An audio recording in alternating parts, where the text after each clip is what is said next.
नमस्कार, मैं हूं मृत्युंजय कुमार झा और क्रूड पर हमारी सबसे बड़ी कवरेज आप देख पाएंगे अगले आधे घंटे तक, क्योंकि अमेरिका में जो क्रूड में कोहराम मचा है उसकी आंच अब एमसीएक्स क्रूड पर भी आ गई है। और ये आंच इसलिए आई है कि अब इस बात को लेकर जद्दोजहद हो रही है कि एमसीएक्स पर क्रूड का सेटलमेंट किस भाव पर किया जाए।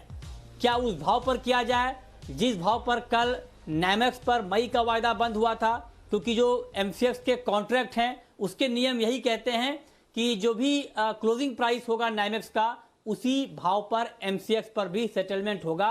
ये नियम साफ साफ एमसीएक्स पर लिखा हुआ है। लेकिन अगर ऐसा होगा तो क्या क्रूड को लेकर एक बड़ी चिंता देश में सामने आएगी? क्या ब्रोकर को, खास करके जो बायर हैं, उनको बड़ा नुकसान होगा? और क्या अगर बड़ा नुकसान होगा तो डिफॉल्ट की आशंका भी बनेगी? इसी पर हम बातचीत करेंगे। हमारे साथ मेहमानों का एक बड़ा पैनल है। हमारे साथ हैं अनिल सिंघवी, मैनेजिंग एडिटर जी बिजनेस के। हमारे साथ संदीप जैन हैं, डायरेक्टर हैं ट्रेड स्विफ्ट ब्रोकिंग के। हमारे साथ बीके सबरवाल साहब हैं, सीपीआई के। और साथ ही हमारे साथ मार्केट एक्सपर्ट राकेश बंसल साहब हैं। आप सभी लोगों का बहुत बहुत स्वागत है। और इस वक्त जब हम चर्चा कर रहे हैं क्रूड की, तो एक बार फिर से नाइमेक्स क्रूड का भाव माइनस में आ गया है अमेरिका में। आज एक्सपायरी है मई वायदा की और भाव एक बार फिर से माइनस में आ गया है। जून का वायदा 30% से ज्यादा टूट गया है और एमसीएक्स पर भी कच्चा तेल जबरदस्त गिरावट के साथ ट्रेड कर रहा है। यानी आगे के लिए भी संकेत बेहद खराब दिख रहे हैं, क्योंकि ओवर सप्लाई की चिंता ने क्रूड मार्केट को ध्वस्त कर दिया है। मेरा अब पहला सवाल अनिल सर आपसे यह होगा कि दो सिनारियो यहां पर बन रहे हैं। एमसीएक्स ने एक प्रोविजनल फिगर यहां पर सामने दिया है कि क्या ₹1 के भाव पर अप्रैल वायदा का सेटलमेंट कर दिया जाए। हालांकि जो अप्रैल वायदा की क्लोजिंग है वो 965 के स्तर पर हुई थी।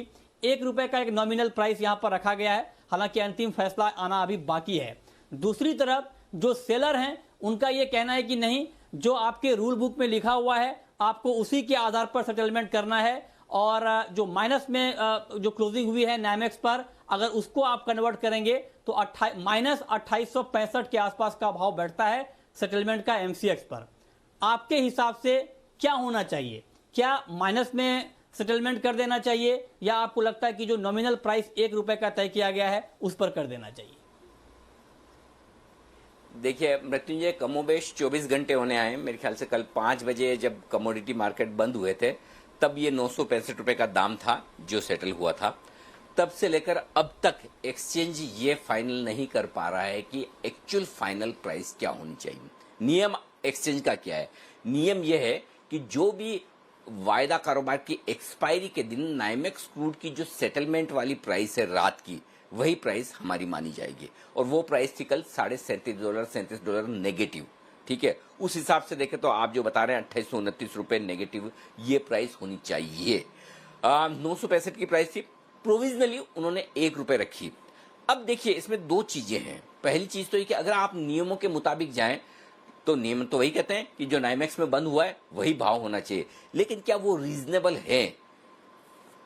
नॉर्मल केस में आप मान सकते थे कि रीजनेबल है, लेकिन कल का केस नॉर्मल नहीं था, एबनॉर्मल था। कैसे? 2 वजह से एबनॉर्मल था। पहली वजह तो यह कि पहली बार हमारे यहाँ ऐसा हुआ है कि कच्चा तेल और या फिर जो भी कमोडिटीज है वो 5 बजे बाजार बंद हो रहे हैं। अदरवाइज रात तक खुले रहते हैं, तो आपको 5 बजे से देर रात तक 12 बजे तक आपको सौदा करने का मौका मिलता है। तो कल वो मौका मिला नहीं, पहली चीज। और दूसरी चीज है कि पहली बार इतिहास में भी ऐसा हुआ है कि नेगेटिव क्लोज भी आई है कच्चे तेल की। आज फिर से नेगेटिव होने की तैयारी कर रहा है।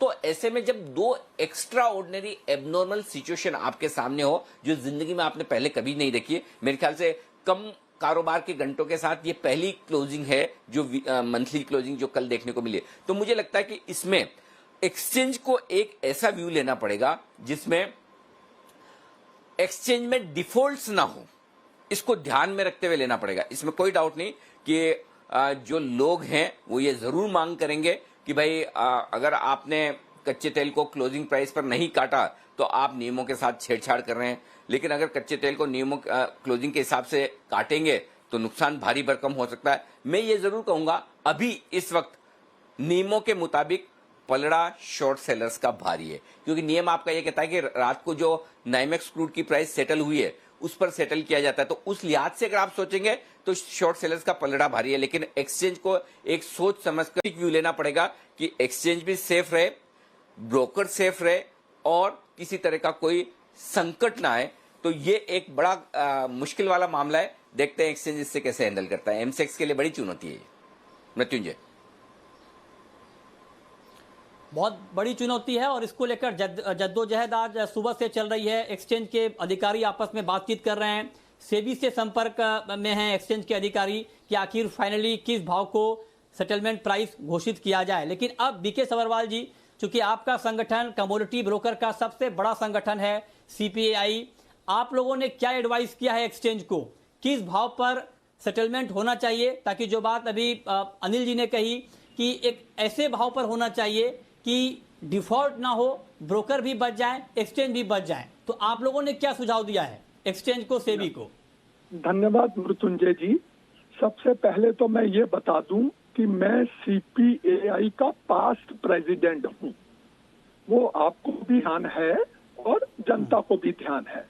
अब दूसरी बात, मैं अनिल सिंघवी जी से 100% सहमत हूं कि बस खाली इतना सा कि एक्सचेंज की बजाय एक्सचेंज और सेबी मिल के ऐसा डिसीजन लें जिससे बाजार में डिफॉल्ट नहीं हो, क्योंकि ये नॉर्मल सिचुएशन नहीं है।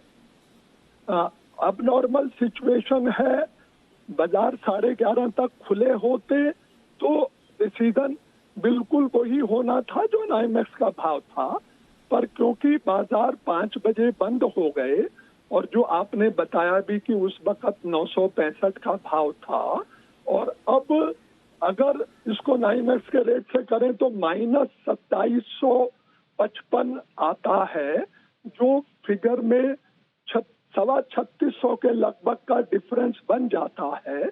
तो ऐसे में मुझे लगता है कि सेबी, एक्सचेंज और उनको जरूरत पड़ी तो वो गवर्नमेंट से भी मिलकर इस पर डिसीजन लेंगे।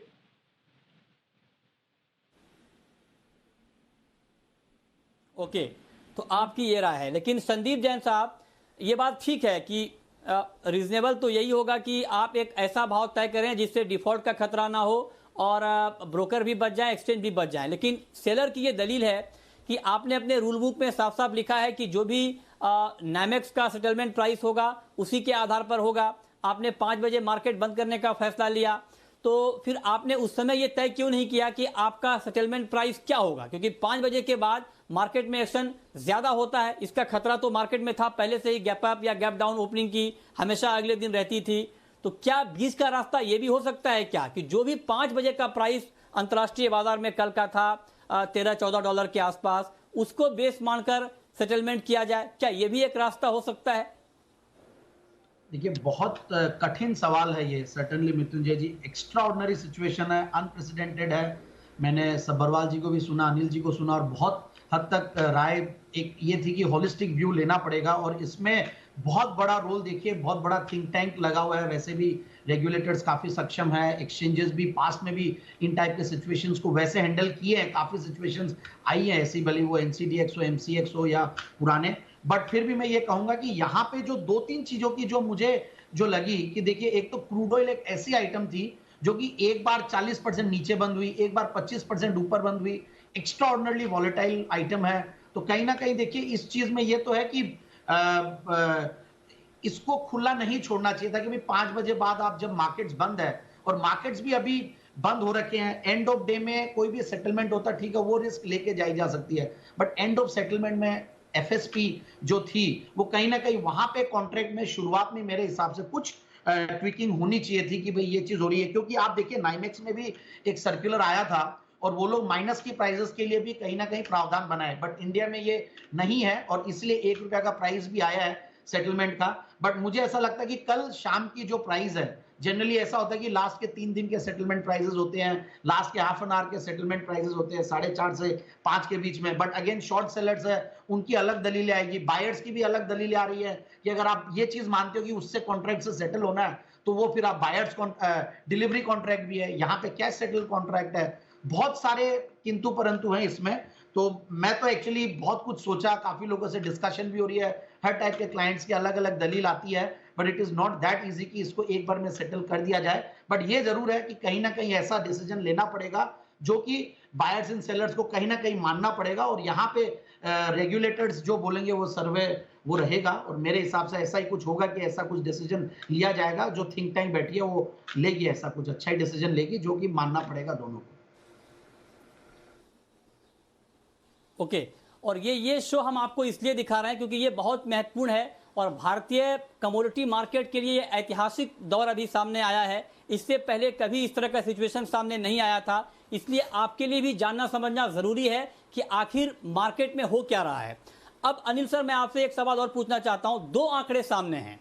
पहला तो ये कि अगर माइनस में सेटलमेंट होता है और माइनस $37.5 के भाव पर, तो जो बायर हैं उनको करीब करीब 350 करोड़ का नुकसान होगा, और अगर ₹1 के नॉमिनल प्राइस पर होता है सेटलमेंट तो बायर को करीब करीब 100 करोड़ का नुकसान होगा और सेलर को 200 करोड़ का कम फायदा होगा।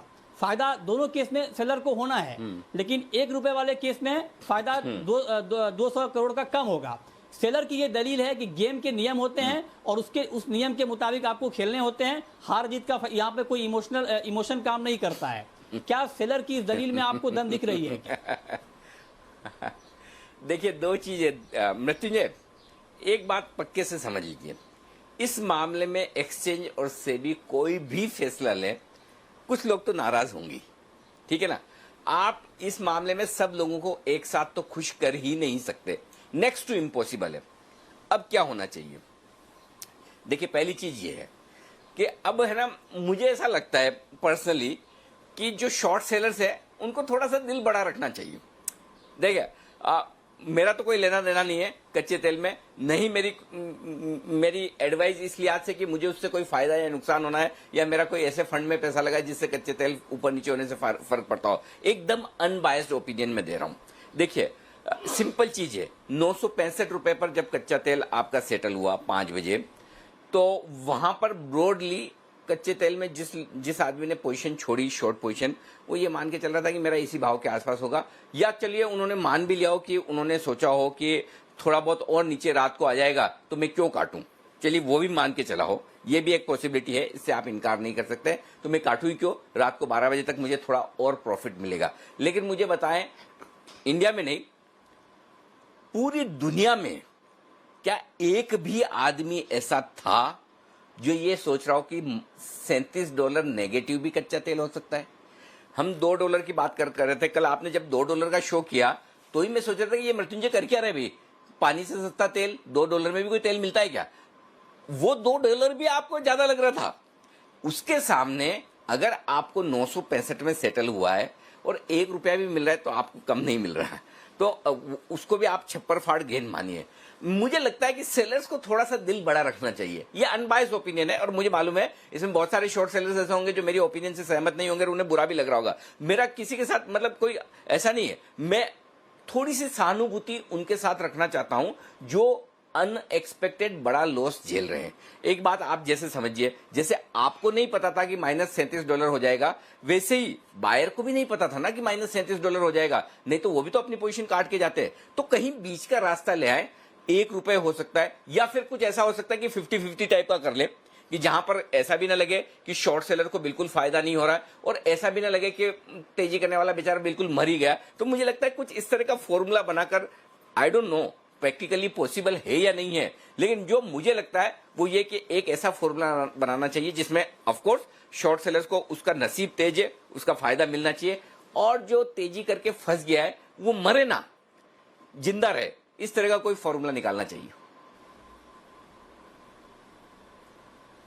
हाँ, ये बात बिल्कुल ठीक है। मार्केट तभी बचेगा क्योंकि अगर एक तरफा फैसला ये लिया जाएगा कि माइनस में ही सेटलमेंट हो तो एक बड़ी दिक्कत आएगी। और ये ठीक है कि अगर ₹1 के भाव पर होता है तो थोड़ा कम मुनाफा होगा सेलर को, लेकिन उनको नुकसान नहीं हो रहा है, तो वहां पर डिफॉल्ट वाली कोई बात नहीं होगी और मार्केट तभी बचेगा। लेकिन राकेश बंसल जी, मैं आपसे जानना चाहता हूं, ये बात भी मार्केट में चर्चा चल रही है, इसलिए मैं आपसे इस बात को जानना चाहता हूं कि अगर मान लीजिए माइनस में सेटलमेंट होता है और 350 करोड़ के आसपास का नुकसान बायर को होता है, तो क्या अभी हालत है ऐसी कमोडिटी मार्केट की, ब्रोकर की ऐसी हालत है कि इसे झेल लेंगे, डिफॉल्ट नहीं होने देंगे, या आपको लगता है कि डिफॉल्ट की सिचुएशन आ जाएगी? देखिए मृत्युंजय जी, मुझे लगता है तब डिफॉल्ट की सिचुएशन आ जाएगी। अगर आप मृत्युंजय एमसीएक्स का सर्कुलर देखें 14 अप्रैल और 15 अप्रैल ऑलरेडी टाइम कम हो चुका था, और उस कम टाइम के अंदर एमसीएक्स ने दोबारा से उस सर्कुलर में स्पेसिफाई करा था कि जो कॉन्ट्रैक्ट्स 20 अप्रैल और 27 अप्रैल को एक्सपायर हो रहे हैं, उनकी जो एक्सपायरी है वो नाइमेक्स क्रूड के हिसाब से होगी। नेचुरल गैस और क्रूड को लेके सर्कुलर स्पेसिफिकली आया था। तो ये क्या है कि बीच में रूल्स का बदलाव हो रहा है, और जैसे अनिल जी ने बोला कि सबसे इंपॉर्टेंट चीज है कि एक्सचेंज में डिफॉल्ट ना हो। देखिए अगर 1 रुपए में एक्सपायरी होती है तो रिटेल जो है वो खत्म हो जाएगा, बट इंटरनेशनल हेजर, देखिए यहाँ पर जो डिफॉल्ट है मृत्युंजय वो इंटरनेशनल हेजर का होगा। और ये सब जो रूल्स के बदलाव हो रहे हैं ये इंटरनेशनल हेजर को मद्देनजर रखते हुए करे जा रहे हैं, क्योंकि उसकी इंडिया के बाहर दूसरी पोजीशन है और यहाँ पर दूसरी पोजीशन है, वहां भी मार लगेगी, यहाँ भी मार लगेगी। तो जैसे कुछ लोग कह रहे हैं कि 5 बजे का जो प्राइस था 965-970 के अराउंड का, अगर वो दाम आता है तो उस दाम पर तो इंटरनेशनल हेजर बिल्कुल ही खत्म हो जाएगा। हाँ, आप कह रहे हैं कि हेजर यहां पर खत्म हो जाएगा। वंदना जी, आपका क्या व्यू है? आपके हिसाब से क्या होना चाहिए सेटलमेंट का प्राइस? मृत्युंजय जी, एक्स्ट्राऑर्डिनरी सिचुएशन है, इसमें डिसीजंस भी एक्स्ट्राऑर्डिनरी ही होते हैं। मेरे ख्याल से 1 रुपए का प्राइस है, उसको सेटलमेंट प्राइस मानना चाहिए। 200 करोड़ का स्टिमुलस यहाँ पे सेलर्स दें इकोनॉमी को, एक्सचेंजेस को, ट्रेडर्स को, और काफी चीजें इंटरनेशनल मार्केट में भी हो रही हैं। जिस तरीके से यूएसओ में सेलिंग आई थी, जो क्रूड ईटीएफ है सबसे बड़ा यूएस में, जिसकी वजह से भी यहाँ पे हम लोगों ने मे कॉन्ट्रैक्ट में फॉल आते हुए देखा था WTI में, और वो बहुत बड़ा एक रिस्पॉन्सिबल रीजन था जिसकी वजह से इतनी बड़ी फॉल आई थी। अब फेड को भी ये अर्ज किया जा रहा है कि जिस तरीके से स्टिमुलस में वो बॉन्ड बाइंग करते हैं, इसी तरीके से अगर क्रूड में किसी तरीके का पैनिक सेलिंग आता है और इस तरीके से माइनस में जाने का प्रॉब्लम आता है, तो वहां पे फेड जो है वो यूएसओ को बाय करे और इस मार्केट को सेव करे, क्योंकि ये एक बहुत बड़ा मार्केट है, सबसे बड़ी पावरफुल और पॉलिटिकल कमोडिटी है। ये सिर्फ फ्यूचर्स मार्केट में नहीं हो रही है, इसका बहुत बड़ा ट्रिलियंस का बेस है। और अगर यहाँ पे फ्यूचर्स फिजिकल मार्केट में दिक्कत आई तो बिलीव करिए, अगर सप्लाई साइड टाइट होता है और सेकेंड हाफ और 21 में जब रिकवरी बिल्कुल पटरी पे आएगी, तब आप मान के चलिए जिस समय क्रूड 35 से 50 डॉलर में होना चाहिए, वहां पे वो क्रूड जो होगा वो 50 से ऊपर चला जाएगा। तो ये इतना ज्यादा वॉलेटाइल सिचुएशन को झेलने के लायक अभी वर्ल्ड इकोनॉमी नहीं है। तो यहाँ पे सेलर्स को थोड़ा सा यहाँ पे कहते हैं जो सेक्रीफाइस करना होगा 200 करोड़ का, वो समझे कि वो एक स्टिमुलस दे रहे हैं, प्रधानमंत्री फंड में जा रहा है, सब में जा रहा है, वो समझे कि वो एक स्टिमुलस दे रहे हैं, एक रिलीफ फंड दे रहे हैं यहाँ पे मार्केट को। तो मेरे ख्याल से 1 रुपए का यहाँ पे सेटलमेंट प्राइस होना चाहिए। इसमें मुझे कोई वो नहीं है कि मैं बहुत नेगेटिव डिसीजन या नेगेटिव व्यू दे रही हूँ यहाँ पे। और साथ में मुझे लग रहा है कि ऐसे सिचुएशन में मृत्युंजय जी सर्किट्स पे जरूर काम होना चाहिए कि लोअर सर्किट्स या अपर सर्किट्स कितना लगना चाहिए। ठीक है, ये कुछ अच्छे सुझाव आ रहे हैं, लेकिन एक बड़ी बात यहाँ पर यह भी है, और इसका जवाब अनिल सर मैं आपसे जानना चाहता हूं, क्योंकि हमने एक मुहिम चलाई थी कि जब कोरोना काल में दुनिया की तमाम जरूरी चीजें ठप हो गई हैं, सारे कामकाज ठप हो गए हैं, तो क्यों ना ट्रेडिंग को बंद कर दी जाए, चाहे वो इक्विटी की ट्रेडिंग हो, चाहे वो कमोडिटी की ट्रेडिंग हो। ठीक है, अभी मान लीजिए 1 रुपए के भाव पर सेटलमेंट हो भी जाए, क्योंकि ये हमारे यहाँ डिलीवरी नहीं होती है क्रूड की, तो हमें पूरी तरह से डिपेंड रहना पड़ता है अमेरिका के ऊपर कि वहां पर क्या हलचल हो रही है, उसका बड़ा इंपैक्ट हमारे यहाँ पड़ता है। तो अमेरिका का नुकसान हम क्यों झेलें? तो आपको लगता है कि जब तक हालात ठीक नहीं हो जाते हैं कोरोना को लेकर, क्या तब तक के लिए क्रूड जैसी और कमोडिटी जहां पर डिलीवरी नहीं हो रही है उसको बंद कर देना चाहिए अगले कुछ दिनों के लिए? नहीं, बंद करना तो अब मुझे नहीं लगता कि अब उसकी कोई संभावना है। होना होता तो सरकार अब तक कर लेती, सेबी और एक्सचेंजेस अब तक कर लेते, तो अब उसको तो छोड़ देते हैं। मैंने तो ईमानदारी की बात यह कि मृत्युंजय छोड़ दिया। हमने पहले ये बात इसलिए उठाई थी कि, और इसको उठाने के पीछे मकसद ये भी नहीं था कि कोई इकोनॉमिक टर्मोइल है, आर्थिक संकट है, इस वजह से करना चाहिए। पूरी तरह से यही कि भाई ब्रोकर के एम्प्लॉइज, ब्रोकर्स, एक्सचेंजेस के एम्प्लॉय, म्यूचुअल फंड्स के एम्प्लॉय, फाइनेंशियल इंस्टीट्यूशन से जुड़े हुए सारे लोग, वो भी इंसान है और उनको भी कोरोना से अपनी जान का उतना ही खतरा है। ये वजह थी। लेकिन अब चूंकि एक फैसला ये हो चुका है कि नहीं, बाजार तो खुले रहेंगे, लेकिन अब इन खुले हुए बाजारों में जो कम समय वाले बाजार खुले हैं, जैसे कि 5 बजे जहां कमोडिटी मार्केट है, एक्चुअली होना क्या चाहिए, ज्यादा इक्विटी मार्केट उल्टा कम कोरिलेशन रखते हैं ग्लोबल मार्केट्स के मुकाबले में। ये तो नहीं कहूंगा कि नहीं रखते हैं, लेकिन वहां उतना फर्क नहीं पड़ता है जितना फर्क आपके कमोडिटी मार्केट में पड़ता है। क्योंकि हमारे यहाँ का हर गुरुवार का निफ्टी जो सेटल होगा वो हमारी निफ्टी पे सेटल होगा, बैंक निफ्टी, निफ्टी के ऑप्शन जो सेटल होते हैं। तो आपको जब इंडिया में ही ट्रेड करना है, इंडिया के ही इंडेक्स, इंडिया के ही अंडरलाइन पर सेटल हो रहे हैं, वहां पे तो आपके मार्केट पूरे खुले हैं पूरा का पूरा दिन।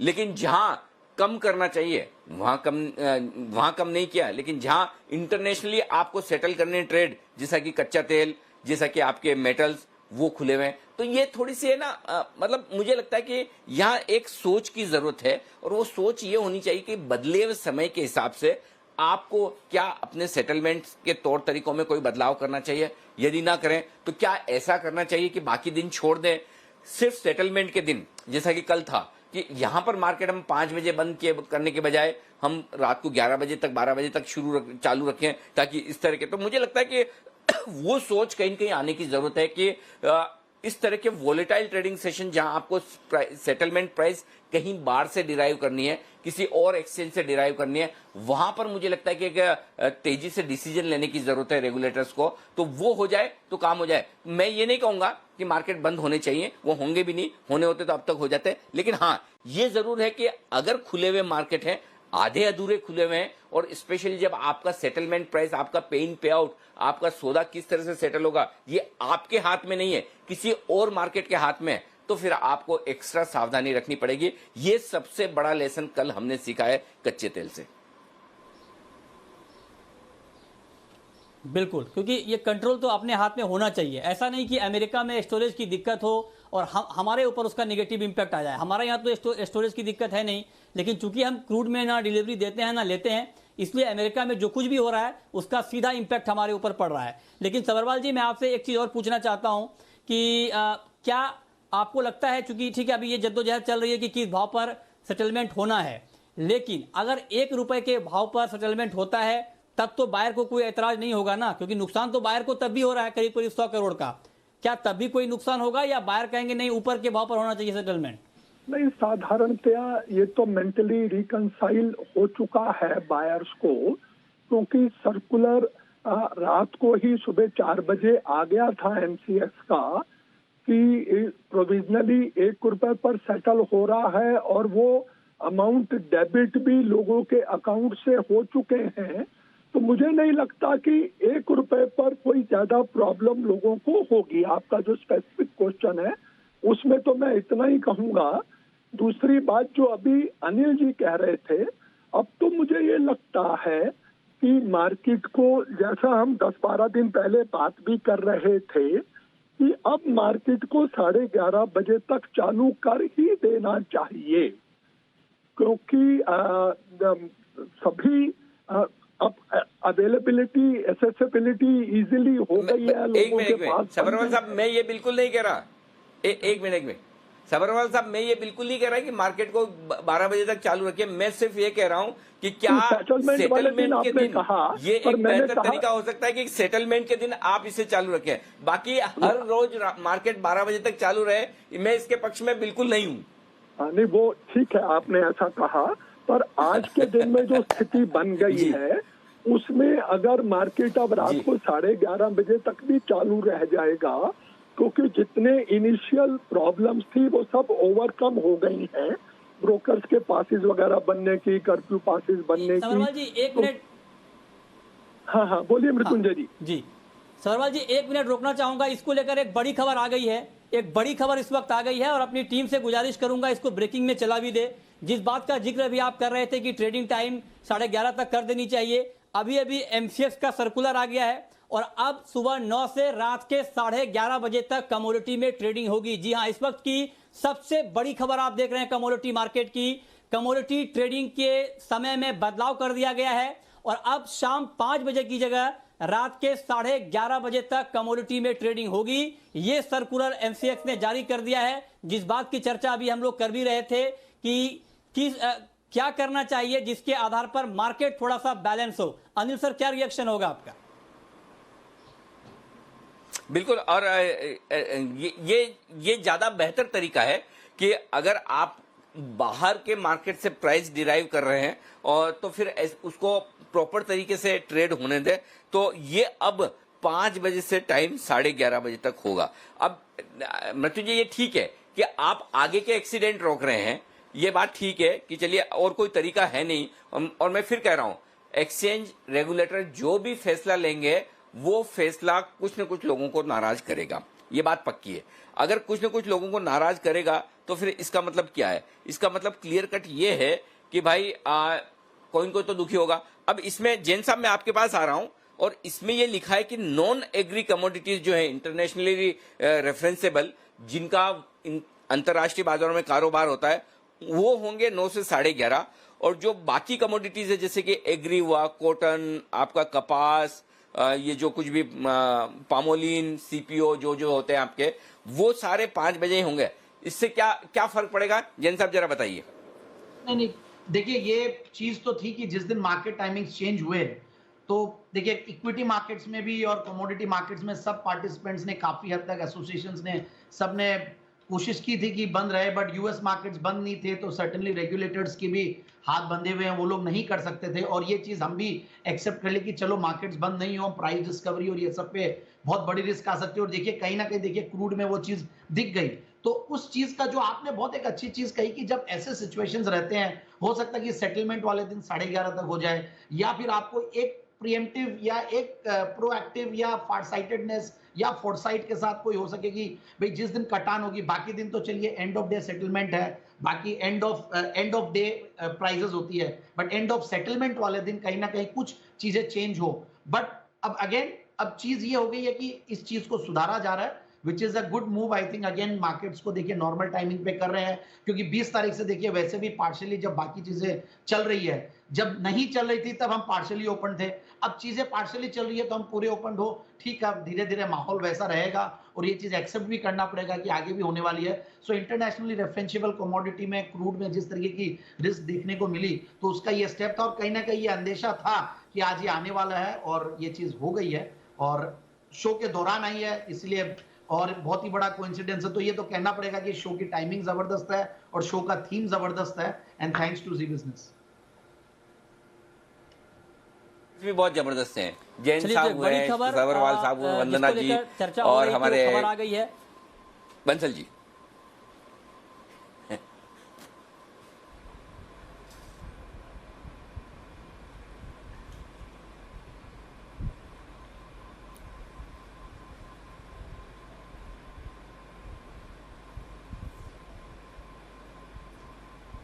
तो सुबह 9 से रात के 11:30 बजे तक अब कमोडिटी में, नॉन एग्री कमोडिटी में मतलब gold, crude, metal, natural gas में ट्रेडिंग होगी, और एग्री का मार्केट तो 5 बजे बंद होता ही है।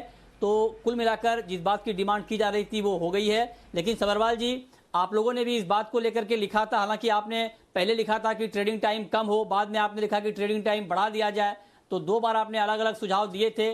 अब फाइनली क्या कमेंट होगा आपका इस ट्रेडिंग टाइम बढ़ने पर?